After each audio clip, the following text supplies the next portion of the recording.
आत्माओं, जीवन में दुख ही दुख है, सुख का हमें एहसास नहीं।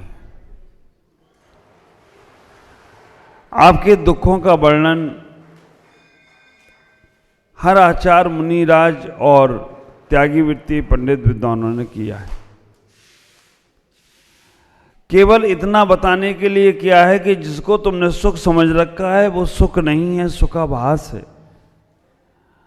उस सुखाभास से निकलने के लिए सही सुख क्या है उसे समझने का प्रयास करो।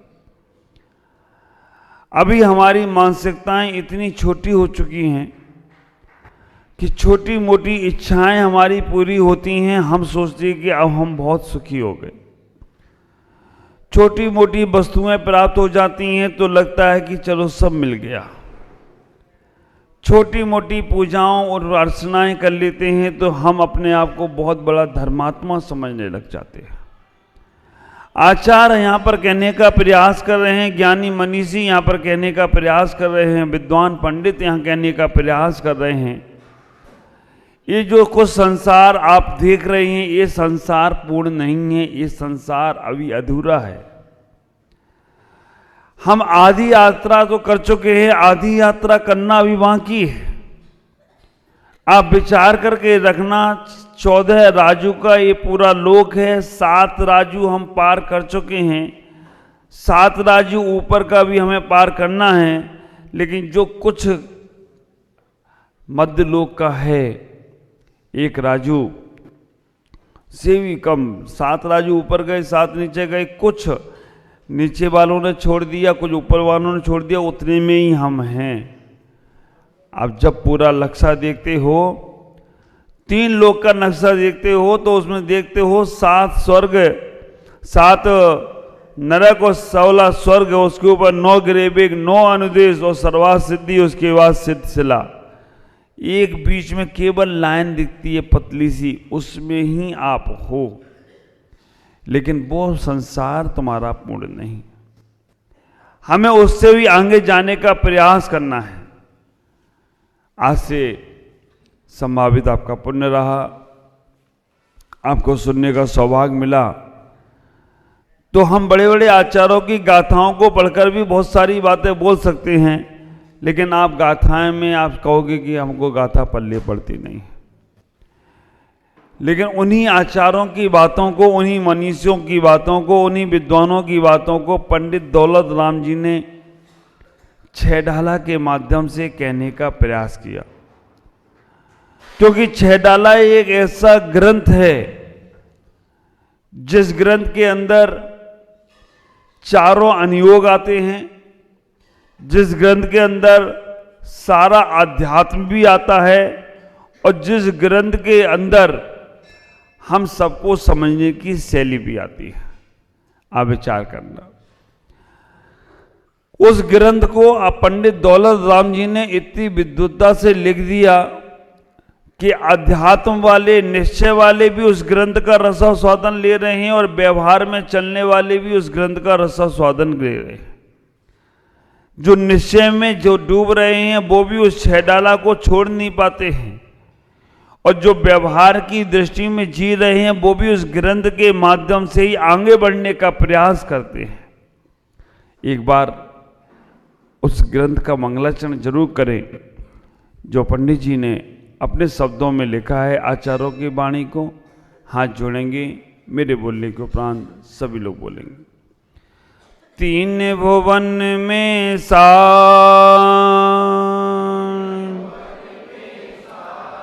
वीत राग विज्ञानता, शिव स्वरूप शिविकार, नमहु त्रियोग समार के, नमहु त्रियोग समार के, नमहु त्रियोग समार के। आचार्य मानते, आचार्य यहाँ पर उस ग्रंथ के माध्यम से कहते हैं नमहु त्रियोग समार के। सब दर्पणवत आपको समझ में आ रहा है, नमो माने नमस्कार, त्रियोग माने 3 योग, संहार के मतलब उनको अच्छे से करके, है ना। महिलाएं खाना बनाती हैं ना, सब्जी संभालती हो या काटती हो? संभालती हो ना, हाँ, काटना मत, संभालना। आप विचार करके रखना, संभालना में और काटना में बड़ा अंतर आता है। शब्दों से मालूम पड़ जाता है कि भाई इनकी प्रवृत्ति क्या होगी। काम वही होता है, लेकिन उसमें इतना अंतर आ जाता है कि काटना, जलाना, दीप प्रज्वलित करा जाता है या जलाया जाता है? हाँ, अंतर क्या है? जलाना काटना हमारी संस्कृति नहीं है। आप विचार करना, प्रज्वलित करना, प्रज्वलित करने की हमारी संस्कृति है। तो यहां पर आचार पहले ही शब्द में कह दिया, संभाल के। अब रास्ते में चलते हो तो संभाल के चलना है। आप मोक्ष मार्ग में चल रहे हो तो संभाल के कार्य करना है। मन को भी संभालना है, वचन को भी संभालना है, काय को भी संभालना है। क्योंकि आचार की बात को पंडित दौलत राम जी कहना चाह रहे हैं, क्योंकि वो भी गृहस्थ थे, घर में रहते थे, हाथरस उनका जन्म स्थान था। आप विचार करके रखना। और उन्होंने वहां रहकर छपाई का काम करते थे, कपड़ों की छपाई करते थे और श्लोक याद करते थे। एक एक दिन में 50-50 श्लोक याद करते थे। काम क्या था? कपड़े में रंगाई छपाई कर चलती जा रही है और उनका ये श्लोक याद होते जा रहे हैं। 50-50, 60-60 श्लोक याद करना, शाम को लिखना। महिलाएं भी हैं, पुरुष भी हैं। अगर थोड़ा सा सम्यक बुद्धि आ जाए, थोड़ा सा समझ आ जाए कि हमारा वो काम तो चलता ही रहेगा लेकिन धर्म ध्यान भी चलता रहे। आप लोग सोचते हो कि नमोकार मंत्र पढ़ते जाएंगे तो हमारा कल्याण हो जाएगा। नमोकार आखिरी की व्यवस्था है। उसके पहले तत्व को जानो, तत्व को समझने का प्रयास करो। तत्व को नहीं समझोगे तो आप विचार करके रखना, नमोकार मन से तो कल्याण होगा ही होगा, लेकिन हम उस तत्व को नहीं जान पाएंगे तो हम समझ कैसे पाएंगे कि हम कौन से तत्व हैं? हमें तत्व की जानकारी नहीं होगी। तो यहां पर कहने का प्रयास कर रहे हैं कि 3 भुवन में सार। क्या सार है? दूध का सार क्या है? दूध का सार घी में परिवर्तित हो जाना है। आप विचार करके रखना। लेकिन हम लोग क्या करते हैं? दूध को जमाया जुमाया जो भी किया, दूध को दूध के रूप में ही पीने का प्रयास करते हैं। दूध को सार है घी, और घी एक बार दूध बन जाए तो वापस दूध नहीं बनता है।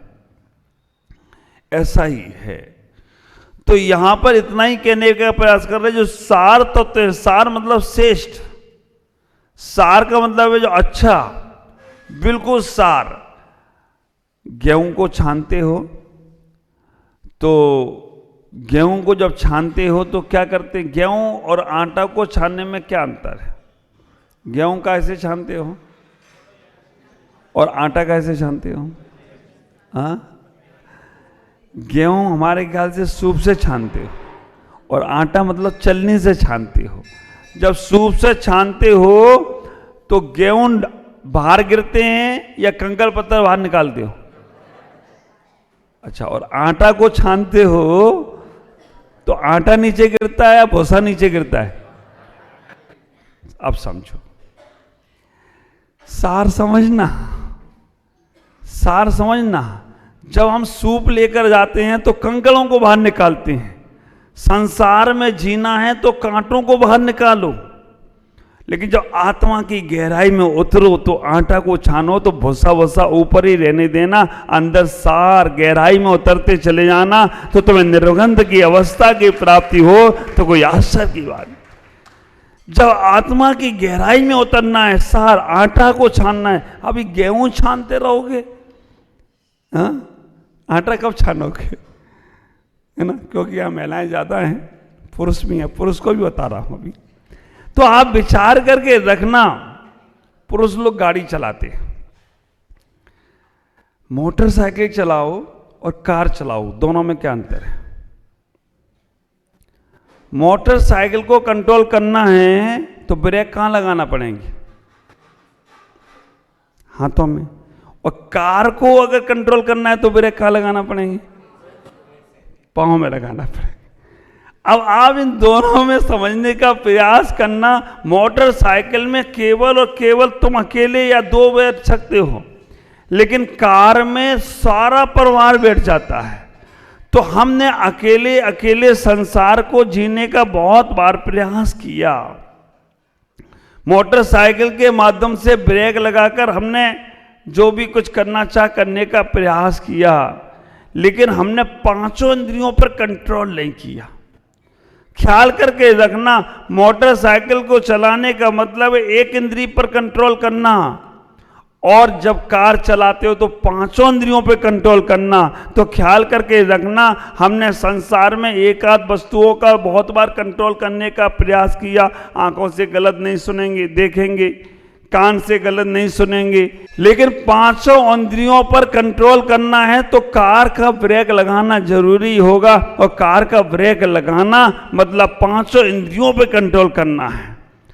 अब हमें इतना ही सोचना है, संसार में सार पाना है तो एक इंद्रिय को छोड़कर सार नहीं पा सकते हो।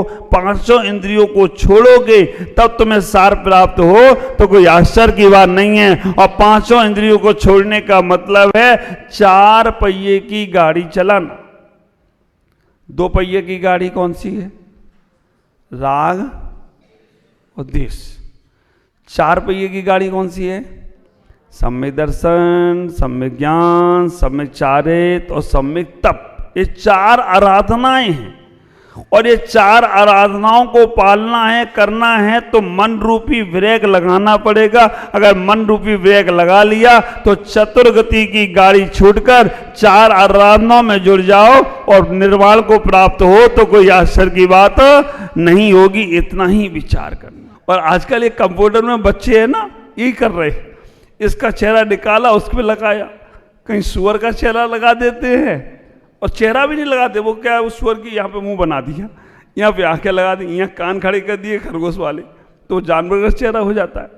इतना ही तुम्हारी पहचान है, इससे ही तुम जाने जा रहे हो। आप विचार करके देखना, बाकी का पूरा शरीर तो तुम्हारा ढका हुआ है, यही खुला हुआ है। आंखों से अच्छा देखो, कानों से अच्छा सुनो, नाक से अच्छी अच्छी खुशबू लो, मुख से अच्छा अच्छा बोलो, और इस चेहरे पे ही तुम्हारी स्माइल है तो तुम्हारा शरीर बहुत सुंदर है। मोबाइल तो है लेकिन स्माइल नहीं है ना। किसी ने कहा है ना, अजब के तेरे नखरे, अजब की तेरी स्टाइल, अजब के तेरे नखरे, अजब की तेरी स्टाइल, हाथों में अजब के तेरे नखरे, अजब के तेरी स्टाइल, हाथों में मोबाइल लेकिन चेहरे पे नहीं है स्माइल। कैसे काम चलेगा? विचार करना। इतना ही सोचने का प्रयास करना है कि हमें इसी को सुधारना है। ऊर्ध्वलोक में जाना है। अधोलोक में हम कई बार होकर आ गए, मध्यलोक में हम कई बार जी रहे हैं, लेकिन बीत रात हमें तीन भुवन में सार यहां जाने का प्रयास करना है। दिमाग से सोचो, दिमाग से कार्य करो, अच्छे कार्य करने का प्रयास करो। इतना ही विचार करके रखना, हमारी आंखों में कभी भी कोई किसी की कमियां दिखे ना, हम कान से कभी किसी की निंदाएं आलोचनाएं सुने ना, हम मुख से कभी किसी के बारे में गलत बोले ना, हम अपनी स्मेल शक्ति को कभी भी हम नाक सुकोड़े ना, और तो और हमारा चेहरा, हमारा स्पर्श अच्छा हो। ख्याल करो, अगर ये सब चीजें तुम्हारे अंदर आने लगी तो तुम सार प्राप्त करोगे। तीन भुवन का सार यही है, तीन भुवन का सार यही है। हमारे शरीर का सार ये हमारा अच्छा रहना चाहिए, हमारा दिमाग अच्छा होना चाहिए, हमारे मन में पॉजिटिव होना चाहिए, वचनों में पॉजिटिव होना चाहिए, सकारात्मक सोच होना चाहिए। अगर हमारे अंदर सकारात्मक सोच है, हमारी पॉजिटिव धारणा है, हमारे मन अच्छे हैं, तो विचार करके रखना, बीत राग विज्ञानता को तुम पा सकोगे। अगर यही अच्छा नहीं है तो फिर कैसे तुम्हारा जीवन होगा? ख्याल करना। आपको अपने जीवन को पाना है, अपने जीवन के सार को पाना है, तो हमने गर्दन से नीचे के शरीर को कई बार जीवन को पाया है, लेकिन ये मस्तिष्क रूपी सर नहीं पाया, ये दिमाग नहीं पाया कि जिससे हम अपना कल्याण कर सके। 3 भवन में सार। आप ओमकार पढ़ते हैं, ओमकार में भी 3 भवन है। ओम कितने अक्षरों से बना है?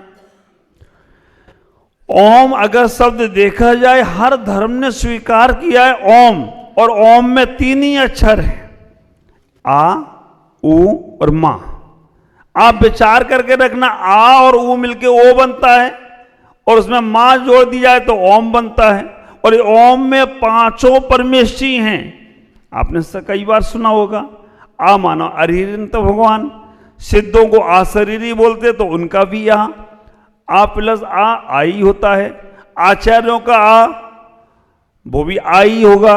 उपाध्यायों का ऊ, आ प्लस ऊ मिलाएंगे तो ओ बनेगा। और साधु को मुनि भी बोलते हैं तो ऊ का मां में मां मिलाने से ओम बनता है।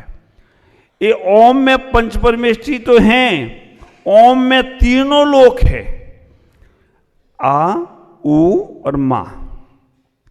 आ माने अधोलोक, उ माने ऊर्ध्वलोक और मां माने मध्यलोक। तो 3 लोक अगर ओम में होते हो तो कोई आश्चर्य की बात नहीं है। ये 3 लोकों का सार अगर है तो ओम। जितना आप काम करते हो ओम की बात करना, और आप विचार करके रखना, ये ओम शब्द को देखें, समझने का प्रयास करें, तो ओम हमारे जन्म से लेकर मरण तक काम में आता है। बच्चा जब जन्म लेता है तो क्या बोलता है? वाह वाह वाह वाह। वाह का मतलब क्या है? वाह का मतलब ओम, ऊ। और भगवान की दिव्यदेशना काय में कृति है? ओमकार। तो जन्म से लेकर मरण तक की व्यवस्था ओम में है। ये 3 भवन का सार है।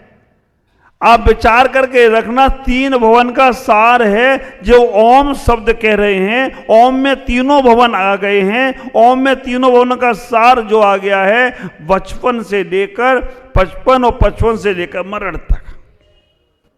जब बच्चा बड़ा होता है, हम उसे सबसे पहले अनाज खिलवाते हैं तो जिब्बा पर ओम लिखवाते हैं, केसर से ओम। सब बच्चा बड़ा होता है, जब अपना उसमें लेखन कार्य करवाते हैं तो वो लेखन कार्य में भी सबसे पहले ओम लिखवाते हैं। समय हो गया है, शेष चर्चा भी अभी तो केवल 3 भवन में सार हुआ है। अभी वीतराग विज्ञानता बाकी है, अभी बहुत कुछ बाकी है। लेकिन अभी जब तक आपके बीच में रहूँगा तब तक आपके बीच में ही चर्चा करूँगा। आज इतना ही। ओम नमः जय गुरुदेव।